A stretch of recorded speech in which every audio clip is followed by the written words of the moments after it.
મૂકી દેતું માનવી આ માંસ મદિરા પાન એક તેતરને કારણે એક જીવની રક્ષા આટું જો અહીંયા 500 આ દેશમાં પાડિયા થઈ ગયા હોય પૈડા ચોભાળું 500 અને સોઢા બીહુ હાથ એક તેતરને કારણે ત્યાં અણ રાખી અખિયાત એના પૂર્વજો બ્રાહ્મણ ક્ષત્રિય વૈશ્યન શૂદ્ર ઈંડાની લહારીએ ઊભા હોય તો એ સભાનતા નથી.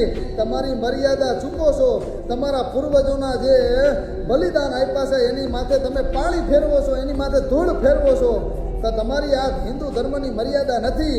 કારણ કે તમે તો બલિદાન દેવાવાળા દેશ છે. આ અમારો સર્વસ્વ આપી દેવાવાળો ધર્મ છે. અને એના દીકરા કોઈ દી રૂડા ન લાગે ઈંડા કનિયું ખાતા. જેને જીવને પકાવવા 20 વરા જીવ જીવે એના બદલે એને 10 વરામાં એટલું મોટું કરવામાં આવે, એને ઇન્જેક્શન મારી અને પહેલાં જ એનો ગ્રોથ સૌથી વધારવામાં આવે અને એટલી ક્રૂરતાથી એને મારી અને તમારી થાળી 5 મિનિટના સ્વાદ આટું સાહેબ તમને ધરવામાં આવે તો આ તમને શરમ નથી આવતી?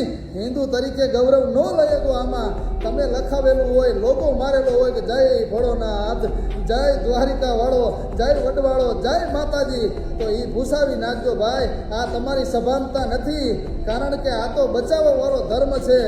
જે મૂકી દે માનવી તું આજ માંસ મદિરા પાન, તારું ખોરડું છે ખાનદાન, એ અગદી વગો હોય જાહેર વેરડા.